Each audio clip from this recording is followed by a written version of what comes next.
Hey hi guys, எல்லாரும் எப்படி இருக்கீங்க?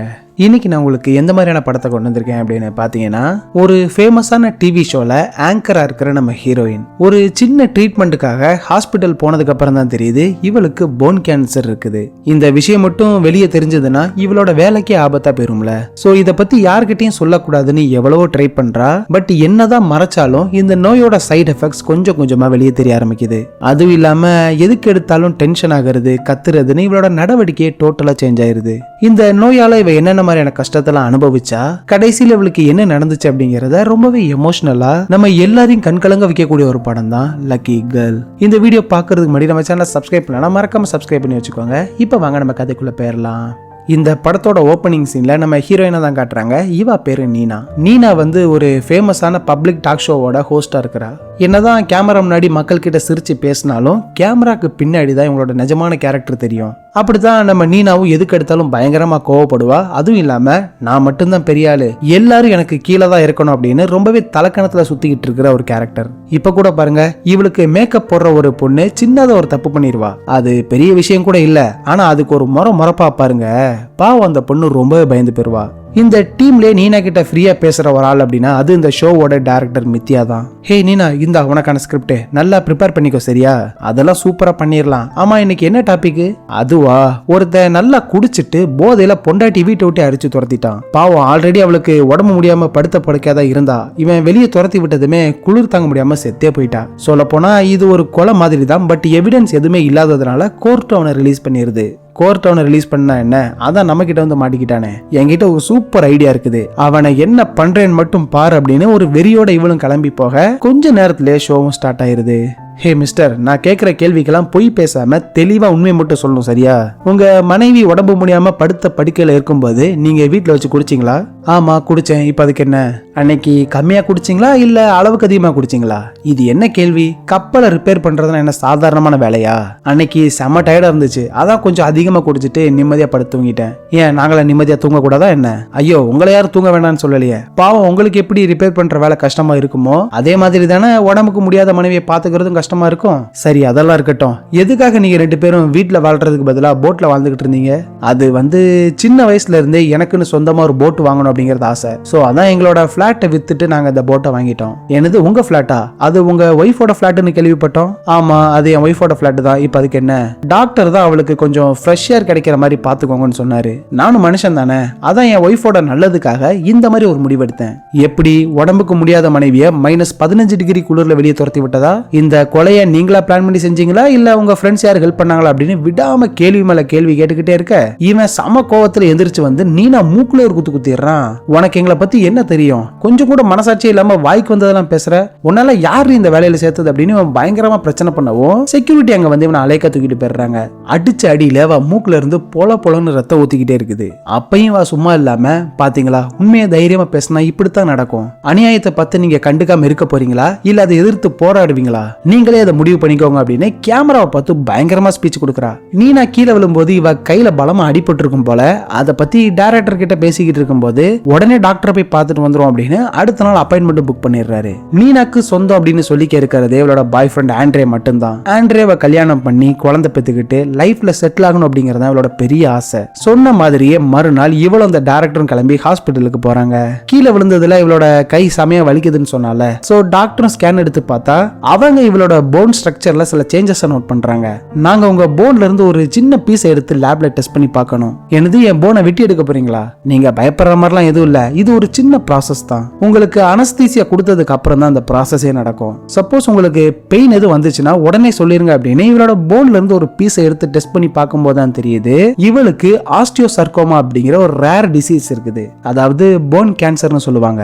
நீனா, நான் சொல்றது உங்களுக்கு கஷ்டமா தான் இருக்கும், பட் இதுதான் உண்மை. உங்களோட போன் கேன்சர் இப்போ செகண்ட் ஸ்டேஜ்ல இருக்குது. இனிமேல் நீங்க ரொம்ப கவனமா இருக்கணும் அப்படின்னு அவர் பேசிக்கிட்டு இருக்கும்போது எதை பத்தி கண்டுக்காம ஜாலியா விளையாடிக்கிட்டு இருக்கா.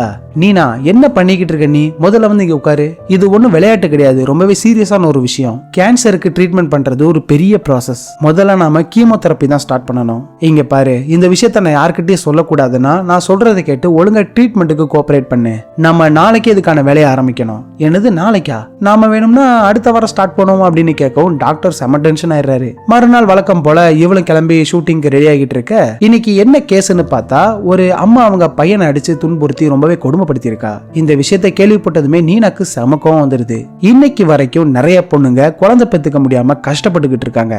ஆனா நீ என்னன்னா அந்த வரம் கிடைச்சும் இவ்வளவு கொடூரமா நடந்திருக்க. அந்த சின்ன பையனை போட்டு அப்படி அடிச்சிருக்கியே, என்னைக்காவது ஒரு நாள் பாசமா அவனை கட்டி பிடிச்சிருக்கியா? அப்புறம் எதுக்காக நீ குழந்தை பெத்துக்கிட்டு அப்படின்னு இவ சரம் மாதிரியா கேள்வி கேட்கவும் இந்த லேடியால எதுவுமே பேச முடியல. நீனாவோட உடம்பு நாளுக்கு நாள் மோசமான நிலைமையில போறதுனால டாக்டர் சொன்ன மாதிரியே இவளும் கீமோதெரப்பி எடுத்துக்கிறா. ட்ரீட்மெண்ட் ஆரம்பிச்சதுல இருந்து வாந்தி மயக்கம்னு ரொம்பவே டயர்ட் ஆயிடுறா. இவளால சுத்தமா முடியல. சரி பாத்ரூம் போயிட்டு வருவோம்னு அங்க போனா ஒருத்தன் ஹாயா பாத் டப்புக்குள்ள படுத்து பேப்பர் படிச்சுக்கிட்டு இருக்கான். ஹாய், நீங்களும் இங்க ட்ரீட்மெண்ட் எடுத்துக்கிட்டு இருக்கீங்களா? எப்படி போய்கிட்டு இருக்குது எல்லாம்? நல்லா தான் போகுது. ஆனா என்ன உடம்பு தான் சுத்தமா முடியல. ஆமா, நீ இந்த பாத் டப்புக்குள்ள என்ன பண்ணிக்கிட்டு இருக்க? இதுவா, ஒரு 2 வருஷத்துக்கு முன்னாடி டாக்டர் தான் எனக்கு இதை கொடுத்தாரு. நானும் கீமோதெரப்பி எல்லாம் எடுத்து பார்த்தேன். பட் எதுவுமே வேலைக்கு ஆகல. இதோ இந்த ட்ரக்ஸ்னால தான் என் லைஃப் ஓடிக்கிட்டு இருக்குது. சரி, உனக்கு என்ன பிரச்சனை இருக்குது? எனக்கு போன் கேன்சர். உனக்கு? எனக்கு லிம்போமா அப்படிங்கிற ஒரு டைப் கேன்சர் இருக்குது. இது இருந்தா உடம்பு ஃபுல்லாவே அங்கங்க நிறைய கட்டிங்க வந்துடும். நீ அதை பாக்குறியா? ஐயோ வேண்டாம் வேண்டாம். ஆமா, உன் பேர் என்ன? நான் தான் சாகா வரம் பெற்ற ஆண்டன். உன் பேரு? உனக்கு டிவி பாக்குற பழக்கம் கிடையாதா? என் பேரு நீனா. நான் ஒரு டிவி ஷோல ஹோஸ்டா இருக்கிறேன். ஓ, இது வேறயா? சரி வா, 2 பேரும் சேர்ந்து ஒரு தம் போடுவோம். வாய்ப்பே இல்ல, ஏற்கனவே செம்ம டயர்டா இருக்குது. அதனாலதான் சொல்றேன், ஒரு தம் போட்டா எல்லாமே சரியா போயிடும் அப்படின்னு கூப்பிட இவளு கூட சேர்ந்து ஸ்மோக் பண்ணிக்கிட்டு இருக்கா. நாள் ஆக ஆக இவளோட பாடி கண்டிஷன் ரொம்பவே மோசமாயிட்டே வருது. கேன்சர் வந்தது தெரிஞ்சாலே ஃப்ரெண்ட்ஸ் ஃபேமிலின்னு எல்லாரும் நம்மளை விட்டுட்டு கொஞ்சம் விலகி போயிருவாங்க. கூட இருந்து சப்போர்ட் பண்றதுலாம் ரொம்ப ரொம்ப ரேர். ஸோ இந்த மாதிரி கஷ்டப்படுறவங்களுக்காகவும் அவங்க கூட உட்காந்து மனசு விட்டு பேசுறதுக்கும் நிறைய குரூப் இருக்குது. அந்த மாதிரி ஒரு குரூப் கிட்ட தான் டாக்டர் நம்ம நீனாவை கூட்டிட்டு போறாங்க. ஹாய் மாஷா, நான் சொன்னேன்ல நீனா, அது இவங்க தான். நீனா, இந்த இடம் கண்டிப்பா உங்களுக்கு கம்ஃபர்டபுளா இருக்கும். எல்லா விஷயத்திலும் இவங்க உங்களுக்கு ரொம்பவே சப்போர்ட்டா இருப்பாங்க. மனசுக்கு சரியில்லைன்னா டெய்லியும் கொஞ்ச நேரம் மட்டும் இங்க வந்துட்டு போங்க அப்படின்னு இவங்க பேசிக்கிட்டு இருக்கும்போது நீனா எதுவுமே சொல்லாம அங்க இருந்து போயிடுறா. கேன்சர்ல இருந்து வெளியே வரணும் அப்படின்னா ட்ரீட்மெண்ட்டையும் தாண்டி எக்ஸசைஸ், டயட் இது எல்லாமே ரொம்ப ரொம்ப முக்கியம். ஸோ ஃப்ரிட்ஜில் இருந்த திங்ஸ் எல்லாத்தையும் குப்பையில தூக்கி போட்டுட்டு கிரீன் கலர்ல இருக்கிற வெஜிடபிள்ஸ், ஃப்ரூட்ஸ்னு எல்லாத்தையும் வாங்கி ஃப்ரிட்ஜ் ஃபுல்லா அடுக்கி வச்சிடறா. இவளோட பாய் ஃப்ரெண்ட் ஆண்ட்ரியா இருக்கான்ல, அவன் வேலையெல்லாம் முடிச்சுட்டு வந்து சாப்பிட்றதுக்கு ஏதாவது இருக்குதானே ஃப்ரிட்ஜை ஓபன் பண்ணி பார்த்தா உள்ள ஃபுல்லா வெஜிடபிள்ஸ் இருக்கிறத பார்த்தது இவனுக்கு ஒண்ணுமே புரியல. பேபி, இது என்ன ஃப்ரிட்ஜில் ஃபுல்லாவே காய்கறியா இருக்குது? இனிமேல் இப்படித்தான் நம்ம 2 பேரும் ஃபுல் டயட்ல இருக்க போறோம். எனது டயட்டா? அது சரி. ஆமா, நம்ம பேங்க் அக்கவுண்ட்ல இருந்து கொஞ்சம் பணம் மிஸ் ஆயிருக்குது. அதை பத்தி உனக்கு கண்டிப்பா தெரிஞ்சிருக்கும்னு நினைக்கிறேன். இப்ப எதுக்கு சுத்தி வளைச்சு பேசுற? ஆமா, நான் தான் பணத்தை எடுத்து அம்மாவோட செலவுக்காக கொஞ்சம் கொடுத்தேன். இன்னும் 4-5 நாள்ல அந்த பணத்தை திருப்பி வச்சிடறேன், போதுமா? எனது உங்க அம்மாக்கு கொடுத்தியா? யார் கேட்டு இந்த பணத்தை எடுத்து அப்படின்னு இவன் செம்ம டென்ஷன் ஆயிடுறான். ஆக்சுவலா நீனா வந்து அவளோட ட்ரீட்மெண்ட்டுக்காக தான் அந்த பணத்தை எடுத்திருப்பா. பட் இந்த விஷயம் யாருக்கும் தெரியக்கூடாதுன்னு தான் இவன் ஆண்ட்ரியா கிட்ட எதுவுமே சொல்லல. மறுநாள் வழக்கம் போல ஷோக்காக ரெடி ஆகிட்டு இருக்கும்போது இவளால சுத்தமா முடியல, ரொம்பவே டயர்டா இருக்கா. இதை பார்த்து அந்த மேக்கப் போடுற பொண்ணு என்ன நினைச்சிட்டானா, நீனா பிரெக்னெண்டா இருக்கான்னு தப்பா புரிஞ்சுக்கிட்டு குழந்தை பாக்கியம் கிடைக்கிறதுக்கு ரொம்பவே கொடுத்து வச்சிருக்கணும் மேடம். உங்களை நினைச்சா எனக்கு ரொம்பவே பெருமையா இருக்குன்னு இவ மூச்சு விடாம பேசிக்கிட்டே இருக்க இவ கோவத்துல தாறுமாற கத்தி அவளை அங்கிருந்து துரத்தி விட்டுறா. விஷயம் கேள்விப்பட்டு உடனே டைரக்டர் அங்க வந்துடுறாரு. என்னாச்சு நீனா, எதுவும் பிரச்சனையா? அவ ஓவரா பேசிக்கிட்டு இருக்கா, உடனே அவளை வேலையில இருந்து தூக்கிரு. ஹே, என்னாச்சு உனக்கு? ஃபேஸே வாடி போய் இருக்குது. உனக்கு என்ன பிரச்சனை இருந்தாலும் என்கிட்ட ஷேர் பண்ணு. மித்யா, அன்னைக்கு ஒரு நாள் நம்ம 2 பேரும் எனக்கு டெஸ்ட் எடுக்கிறதுக்காக ஹாஸ்பிட்டல் போயிருந்தோம், ஞாபகம் இருக்கா? அவங்க ஸ்கேன் எடுத்து பார்த்துட்டு எனக்கு போன் கேன்சர் இருக்குன்னு சொல்லிட்டாங்க. முன்ன மாதிரி என்னால ஆக்டிவா இருக்க முடியல. உடம்புக்குள்ள என்னெல்லாமோ பண்ணுதுன்னு பாவம் கதறி கதறி அலறா. ஹே, இங்க பாரு நீனா, நான் உன்ன மாதிரி ஒரு தைரியமான பொண்ணை பார்த்ததே இல்ல. இதுக்கே நீ உடஞ்சு போனா எப்படி? எல்லாமே சரியாகிரும். சரி வா, உனக்காக எல்லாரும் வெயிட் பண்ணிக்கிட்டு இருக்காங்க அப்படின்னு கூப்பிடவும் இவளால சுத்தமா முடியல. பட் இருந்தாலும் ஒரு வழியா கஷ்டப்பட்டு அந்த ஷோவையும் சூப்பரா முடிச்சு கொடுத்துறா. அன்னைக்கு நைட்டு நல்லா மூக்கு முட்டை குடிச்சிட்டு வீட்டுக்கு வரவும் ஆண்ட்ரே செம்ம கடுப்பாயிடுறான். நீனா, என்ன இது புது பழக்கம்? ஹே ஆண்ட்ரே, உனக்கு ஒண்ணு தெரியுமா? நான் இன்னும் கொஞ்ச நாளா சாக போறேன். என்னோட ஃபியூனரல் வந்து ரொம்பவே கிராண்டா நடக்கணும், சரியா? கண்டிப்பா அதுல என் ஷோவோட ப்ரொடியூசர் அப்புறம் மேக்கப் போடுற பொண்ணு இவங்க எல்லாரும் கலந்துக்கணும். ஆனா ஆண்ட்ரே, நீ மட்டும் அதுக்கு வரக்கூடாதுன்னு போதையில என்ன பேசுறதுன்னு தெரியாம புலம்பிக்கிட்டு இருக்கா. சரி, போதையில தான் உளறிக்கிட்டு இருக்கா அப்படின்னு தான் இவன் நினைச்சுக்கிட்டு இருந்தான். ஆனா இவ பொசுக்குன்னு எனக்கு கேன்சர் இருக்குதுன்னு சொல்லிடுறா. என்ன விளையாடுறியா நீ? சும்மா தேவலாம் பேசிட்டு இருக்காத. நான் விளையாடலாம் இல்ல, உண்மையாவே எனக்கு போன் கேன்சர் இருக்குது. உண்மையாவா? இது எப்போ தெரிஞ்சது? அது கன்ஃபார்ம் ஆகி 1 மாசம் ஆச்சு. நான் தான் யாருக்கிட்டையும் இந்த விஷயத்த சொல்ல வேண்டாம்னு டாக்டர் கிட்ட சொன்னேன். எனது 1 மாசமா? இவ்வளவு நாளா என்கிட்ட சொல்லாம எதுக்கு மறைச்ச? சொல்லியிருந்தா மட்டும் என்ன நடந்திருக்கும்? மத்தவங்கள மாதிரி நீயும் என்ன ஒரு நோயாளியா தானே பார்த்திருப்ப. நான் வேற எதுமோ நினைச்சிட்டேன். வேற எதுனா இல்ல, உனக்கு வேற அஃபேர் இருக்குமோன்னு நினைச்சுக்கிட்டு இருந்தேன் அப்படின்னு சொல்லவும் இவ விழுந்து விழுந்து சிரிக்கிறா. அன்னைக்கு ஒரு நாள் டாக்டர் நீனாவை கூட்டிக்கிட்டு மார்ஷன் ஒரு லேடியை பார்க்க போயிருப்பாங்கல்ல, இவ கூட எதுவுமே பேசாம இருந்து கிளம்பியிருப்பாளே, அவங்கள நேர்ல மீட் பண்ணி பேசுறா. ஆக்சுவலா நான் 3 நாளைக்கு முன்னாடி என்னோட கீமோதெரப்பியை கம்ப்ளீட் பண்ணிட்டேன். ஆனா முன்ன இருந்ததை விட உடம்பு ரொம்பவே வீக் ஆயிருச்சு. ஒருவேளை அந்த ட்ரீட்மெண்ட் எனக்கு எதுவும் ஒத்துக்கலையோ? அப்படிலாம் எதுவும் இல்ல, கீமோ பண்ணுனாலே இந்த மாதிரி தான் இருக்கும். நான்லாம் ரொம்ப ரொம்ப கஷ்டப்பட்டேன் அப்படின்னு இவங்க பேசிக்கிட்டு இருக்கும்போது அந்த இடத்துக்கு நம்ம ஆண்டனும் வரான். எல்லாரும் ஜாலியா உட்காந்து சரக்கு அடிச்சுக்கிட்டு இருக்க. இதை பார்த்ததும் நீனா செம டென்ஷன் ஆயிடுறா. நீங்க எல்லாரும் என்ன பண்ணிக்கிட்டு இருக்கீங்க? மனசுக்கு ஆறுதலா ஏதாவது பேசுவீங்க, நீங்க வந்தா நீங்க என்னன்னா ஜாலியா உட்காந்து குடிச்சுக்கிட்டு இருக்கீங்க. ஹே நீனா, உனக்கு இப்ப என்ன பிரச்சனை? எல்லாத்தையும் மறந்து ஜாலியா இருக்கலாம்னு தான் இங்க வந்தோம். இங்கேயும் வந்து கேன்சரை பத்தியா பேசுறது? எல்லாத்தையும் மறந்துட்டு லைஃபை என்ஜாய் பண்ணுன்னு சொல்லவும் தான் இவளு யோசனை பண்ணி பாக்குறா. இதோட முதல் கட்டமா எல்லாரும் பஞ்சி ஜம்பிங் பண்ணலாம் அப்படின்னு அங்க போனா நீனாவை தவிர எல்லாருமே தைரியமா ஜம்ப் பண்ணிடுறாங்க. ஆனா இவன் மட்டும் பயத்துல குதிக்கவே இல்ல. மறுநாள் வழக்கம் போல இவ ட்ரீட்மெண்ட் எடுத்துக்கிட்டு இருக்கும்போது அந்த இடத்துக்கு இவங்களோட கேங்ல இருக்கிற நட்டாஷா அங்க வாரா. என்ன நீனா, இப்ப உடம்புக்கு பரவாயில்லையா? ஆமா, வெளியில நிக்கிறது உன்னோட ஹஸ்பண்டா? நீ ரொம்ப கொடுத்து வச்ச பொண்ணு தெரியுமா? உன் ஹஸ்பண்ட் கூடவே இருந்து உன்னை பத்திரமா பாத்துக்கிறாரு. எனக்கும் இருக்கான வேலை வேலைன்னு போறதுனால அவனை பார்த்தே பல மாசம் ஆயிருச்சு. இத்தனைக்கும் நாங்க லவ் மேரேஜ் பண்ணிக்கிட்டோம். எனக்கு பாரிஸ் போகணும் அப்படின்னு ரொம்ப ரொம்ப ஆசை. அவன் திரும்பி வந்ததும் கண்டிப்பா அங்க போயிட்டு வந்துடணும் அப்படின்னு அவங்க பேசிக்கிட்டு இருக்கும்போது நீனா ஒரு விஷயத்தை நோட் பண்றா. இவ கேஷுவலா பேசிக்கிட்டே தலையில கைய வச்சு கோரும்போது கொத்து கொத்தா முடி கையோட வருது. அதுவும் இல்லாம நைட்டு தூங்கும் போது கெட்ட கெட்ட கனவுலாம் வந்து இவளால சரியா தூங்கவே முடியல. மறுநாள் காலையில கிளம்பி வழக்கம் போல இவ ஷோ நடக்கிற இடத்துக்கு போனா அங்க இவளுக்கு பதிலா வேற ஒரு பொண்ணை ஹோஸ்டா வேலைக்கு வச்சிருக்காங்க. இத பார்த்தது இவளுக்கு சுள்ளுன்னு கோவம் தலைக்கேறிடுது. மித்யா, இங்க என்ன நடந்துகிட்டு இருக்குது? ஹே நீனா, வா வா, எப்படி இருக்க? ஆண்ட்ரி கிட்ட நான் எல்லாத்தையும் தெளிவா பேசிட்டேனே, அவர் உங்ககிட்ட எதுவும் சொல்லலையா? யாரை கேட்டு எனக்கு பதிலா இன்னொருத்திய வேலைக்கு வச்சீங்க? இது என்னோட ஷோ. ஏய் எந்திரி, இங்க இருந்து வெளியே போ அப்படின்னு பயங்கரமா பிரச்சனை பண்றா. நீனா, என்ன பண்ணிக்கிட்டு இருக்க? நீ முதல்ல கிளம்பி வீட்டுக்கு போ, எதுவா இருந்தாலும் அப்புறம் பேசிக்கலாம். மித்யா, நீயா இப்படி பேசுற? உங்க யாரையும் நான் சும்மா விட மாட்டேன்னு கோவத்துல திட்டிட்டு அங்க இருந்து போயிடுறா. செம கடுப்புல வீட்டுக்கு வந்தவா, நான் இருக்கிறதே வேஸ்ட், எங்கேயாவது போய் செத்து போயிடுறேன் அப்படின்னு திங்ஸ் எல்லாத்தையும் எடுத்துக்கிட்டு அழுதுகிட்டு அங்க இருந்து கிளம்புவோம். ஆண்ட்ரே எவ்வளவோ தடுத்து பாக்குறான், பட் இவ கேட்கிற மாதிரியே தெரியல. இவளை தடுக்கும் போது தெரியாதனமா இவன் நீனாவோட கையை அழுத்தி பிடிச்சிட்டான் போல. இவ வழியில துடிச்சுக்கிட்டு இருக்கா. பதறி போய் ஹாஸ்பிட்டலுக்கு போனதுக்கு அப்புறம் தான் தெரியுது இவளோட கையில சின்னதா பிராக்சர் ஆனதுனால கேன்சர் செல்ஸ் எல்லாமே பிளட்டோட கலந்துருச்சு. இதை இமிடியேட்டா ஸ்டாப் பண்ணல அப்படின்னா இவளோட உயிருக்கே ஆபத்தா போயிடும். சோ உடனே ஒரு ஆபரேஷன் பண்ணணும் அப்படின்னு இவளுக்கு அனஸ்தீசியா கொடுத்து கொஞ்ச நேரத்துல ஆபரேஷன் நடந்து முடிஞ்சிருது. மயக்கத்துல இருந்து கண் முழிச்சு பார்த்தவளுக்கு செம ஷாக்கு. கை ஃபுல்லாவே கேன்சர் செல்ஸ் பரவுனதுனால ஒரு கையவே ஆபரேஷன் பண்ணி தனியா எடுத்துறாங்க. இத பார்த்ததும் பாவம் கதறி கதறி அலறா. ஆண்ட்ரே அப்புறம் இவளோட ஃப்ரெண்ட்ஸ் எல்லாரும் தான் இவளுக்கு ரொம்பவே சப்போர்ட்டா இருக்காங்க. கேன்சர் பேஷண்ட்ஸுக்கு முதல் வேலையா முடி எல்லாத்தையும் எடுத்து மொட்டை போடுவாங்கல்ல, அதே மாதிரி நம்ம நீனாவோட ஃப்ரெண்ட்ஸ் எல்லாரும் சேர்ந்து இவளுக்கு மொட்டை போட்டு விடுறது மட்டும் இல்லாம இந்த கவலையை மறக்கணும் அப்படின்னு ஆட்டம் பாட்டம்னு நீனாவை ரொம்பவே சந்தோஷமா வச்சுக்கிறாங்க.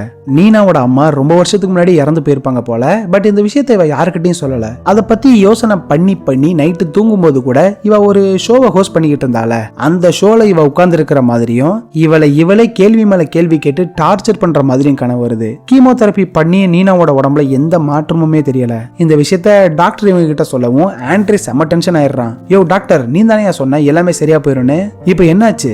ஆண்ட்ரே, உங்க கோவம் நியாயமானதுதான், பட் என்னதான் ட்ரீட்மெண்ட் பண்ணாலும் இவளோட உடம்பு அதை ஏத்துக்க மாட்டேங்குது. நான் வேற டாக்டர்ஸ் கிட்ட நீனாவை பத்தின விஷயங்களை சொல்லியிருக்கேன். கண்டிப்பா நீனாவை காப்பாத்துறதுக்கு வேற ஏதாவது வழி இருக்கும்னு இவங்க பேசிக்கிட்டு இருக்கும்போது பாவம் சாக போறத நினைச்சு நீனா ரொம்பவே கஷ்டத்துல இருக்கா. அதுவும் போக ஒரு கை இல்லாம இவ கஷ்டப்படுறத பார்க்கும்போது நமக்கே கண்ணெல்லாம் கலங்கும். மறுநாள் வழக்கம் போல இவ ஃப்ரெண்ட்ஸை பார்க்க போகும்போது ஆண்டன் மட்டும் ஒரு மாதிரி டயர்டா இருக்கதை இவன் நோட் பண்றா. பின்னாடியே ஃபாலோ பண்ணி போய் பார்க்கும்போது தான் தெரியுது இவன் சரியா ட்ரீட்மெண்ட் எடுத்துக்காததுனால உடம்பு ரொம்பவே மோசமா போயிருது. ஆக்சுவலா பணம் இல்லாததுனால தான் இவனால ட்ரீட்மெண்ட் எடுத்துக்கவே முடியல. இதை கேள்விப்பட்டதும் மனசு கேட்காம நான் உனக்கு பணம் கொடுக்குறேன் அப்படின்னு நீனா எவ்வளவோ சொல்லி பாக்குறா. பட் இவன் கேட்கிற மாதிரியே இல்ல. நீனா, நான் இதுக்கு மேலே உயிரோட இருந்து என்ன பண்ண போறேன்? நீ எவ்வளவு அழகா இருக்கன்னு தெரியுமா?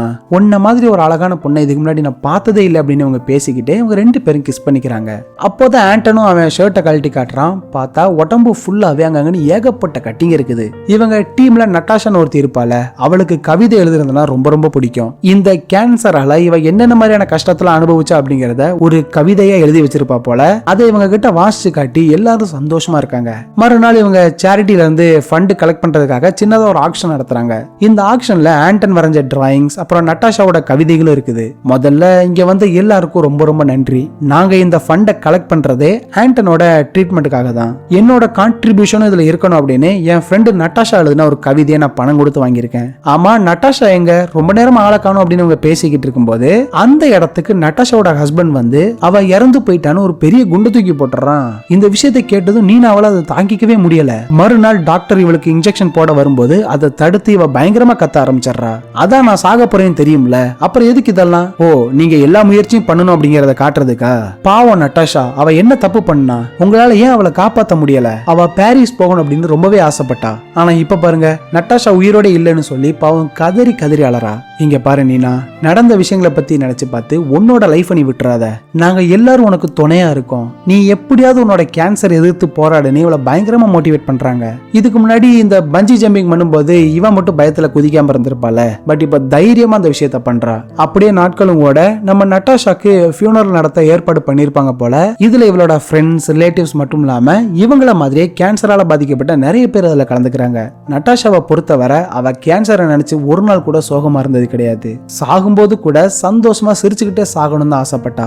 அவ ஆசைப்பட்ட மாதிரியே கண்ணீரும் கவலையும் இல்லாம எல்லாரும் ஆடி பாடி சந்தோஷமா அவளை வழி அனுப்பி வைக்க இதோட இந்த படமும் முடியுது. நீங்க சொல்லுங்க, படம் எப்படி இருந்துச்சு? அடுத்து இதே மாதிரி சூப்பரான படத்தோட உங்களை சந்திக்கிறேன். அது வரைக்கும் டாடா, பாய்.